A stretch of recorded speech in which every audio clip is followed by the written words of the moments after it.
আসসালামু আলাইকুম। সাদিয়াস মিনি কিচেনে আপনাদের সবাইকে স্বাগতম। আজকে আমরা শিখব কিভাবে খুবই সহজ পদ্ধতিতে মুরগির রোস্ট রান্না করতে হয়। চলুন দেখে নেওয়া যাক। প্রথমে আমি মাংসগুলোকে তেলে ভেজে নিয়েছি। আপনারা এভাবে ভেজে নেবেন, সবাই ভাজতে পারে তাই আমি তা এত ভালো মতো দেখালাম না। আপনারা মাংসগুলোকে ভেজে নেবেন, ভাজার পরে মাংসগুলো দেখতে এরকম হবে। আমি দেশি মুরগি ব্যবহার করেছি, আপনারা চাইলে ফার্মের মুরগিও ব্যবহার করতে পারেন। তারপরে আমি দিয়ে দিচ্ছি দারচিনি পরিমাণ মতো, কিছু পরিমাণ তেজপাতা, এলাচি, পেঁয়াজ কুচি বাটা 1 বাটি। আপনারা পেঁয়াজ যত বেশি ব্যবহার করবেন, পেঁয়াজ রান্নার ঝোলটা তত বেশি শক্ত হবে, ঘন হবে। সেজন্য আমি এখানে 1 বাটি পেঁয়াজ কুচি ব্যবহার করেছি। তারপরে আমি নেড়ে চেড়ে দিচ্ছি যাতে সমানভাবে মশলাগুলো ভাজা হয়। আপনারা ভিডিওতে দেখেই বুঝতে পারছেন আমি কিভাবে করেছি। তারপর আমি দিয়ে দিচ্ছি আদা রসুন বাটা। আদা রসুন একসাথে বেটে নিয়েছি, আপনারা চাইলে ব্লেন্ডারেও পেস্টটা তৈরি করতে পারেন। তারপর আমি দিচ্ছি জয়ফল জয়ত্রী বাটা, এটাও আপনি ব্লেন্ডার করে নিতে পারেন বা হাত দিয়ে ম্যানুয়ালি বেটে নিতে পারেন, আপনার যেটা সুবিধা হয়। তারপর আমি এগুলোকে মিশ্রণটাকে ভালো মতো লেড়ে দিব। লেড়ে দেওয়ার পর আমি এখন দিচ্ছি পেঁয়াজ, কাঁচামরিচ, টমেটো বাটা। আমার এই বাটাটা ফ্রিজে ছিল তাই শক্ত হয়ে গেছে, আপনারা ফ্রিজেরটা বা মাত্র বেটে ব্যবহার করতে পারেন। এই জিনিসগুলো নষ্ট হয় না ফ্রিজে রাখলে। তারপর 4-5 মিনিট জন্য ঢেকে রান্না করে নিব। ফিরে এসেছি 4-5 মিনিট পর। তারপর আমরা এখানে বাজার থেকে কিনে আনা প্যাকেটের রোস্ট মশলা দিয়ে দিচ্ছি।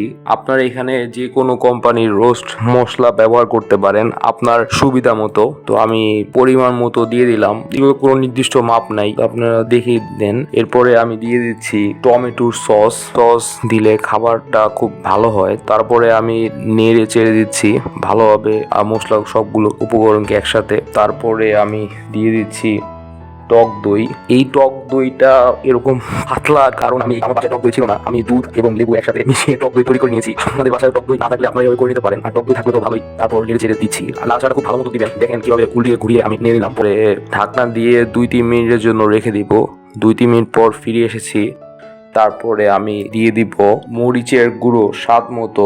আমি এখানে 2 চামচ মরিচের গুঁড়ো দিয়ে নিয়েছি। তারপর দেওয়ার পরে আমি আবার নেড়ে চেড়ে নিচ্ছি, আপনারা নিজের মতো নিবেন। পরে আরো রেখে দিব 2-3 মিনিটের জন্য। 2-3 মিনিট পরে চলে এসেছি। তারপর আমার আগে থেকে ভেজে রাখা মাংস, যেটা আমি দেখাইছিলাম ভিডিওর প্রথমে, সেই মাংসগুলা আমি একটার পর একটা দিয়ে দিব। আমি আগেই বলেছি আমি এখানে ব্যবহার করেছি দেশি মুরগি, আপনারা এখানে ফার্ম মুরগিও ব্যবহার করতে পারেন। তারপর দেওয়ার পরে ভালোভাবে নাড়িয়ে চাড়িয়ে দিবেন। মাংসটা কষিয়ে নিব 5 মিনিটের জন্য। 5 মিনিট পর চলে এসেছি। 5 মিনিট পর আবার আপনি ভালোভাবে নেড়ে চেড়ে দিবেন। নাড়াচাড়াটা খুবই গুরুত্বপূর্ণ যাতে সবগুলা মাংসেই সমানভাবে মশলাগুলো ঢুকে। তারপর এখন দিয়ে দিচ্ছি কাঁচামরিচ, এই 4-5টা আমি দিয়ে নিয়েছি। পরে 2-3 মিনিট রান্না করে নেবেন। 2-3 মিনিট পরে আমরা পানি দিব, পানির পরিমাণ মতো দিয়ে নিবেন। পানি যতটুকু দরকার আপনার রান্নার সময়, পানি খুবই গুরুত্বপূর্ণ। পানির পরে আমি দিয়ে নিয়েছি গুঁড়ো দুধ। এইখানে গুঁড়ো দুধ, বাজার থেকে যে গুঁড়ো দুধ আপনার বাড়ির পাশে যেটা আছে সেটাই ব্যবহার করতে পারেন, যে কোনো কোম্পানির গুঁড়া দুধ। আমি এখানে কোনো কোম্পানির বিজ্ঞাপন দিব না। তারপরে এটাকে ভালোভাবে লেড়ে দেন যাতে সব মশলাগুলা একসাথে মিশে সবগুলা রোস্টের ভিতরে ঢুকে। নাড়াচাড়াটা খুবই গুরুত্বপূর্ণ। তারপর ঢেকে রেখে দিব 10 মিনিটের জন্য। 10 মিনিট পর চলে এসেছি। 10 মিনিট পরে আমি দিয়ে দিচ্ছি কাঁচামরিচের পর আমি দিয়ে দিব জিরা ফাঁকি 1 চা চামচ দিয়ে দিচ্ছি। তারপর দিয়ে দিচ্ছি গরম মশলা 1 চা চামচ। পরে দেওয়ার পরে আমি ভালোভাবে আবার নেড়ে চেড়ে দিব, আপনারা খুব ভালোভাবে নেড়ে চেড়ে দেন। তারপরে আমি দমে রেখে দিব 2-3 মিনিটের জন্য। তারপরে আমার মনে হয়েছে যে মাংসটা বেশি ঝাল হয় নাই, আজকে মাংস রান্না করেছি, তো চিন্তা করছি ঝাল বেশি করে দিব, তাই চিলি ফ্লেক্স বা মরিচ গুঁড়া যেটা আছে সেটা দিয়ে নিলাম।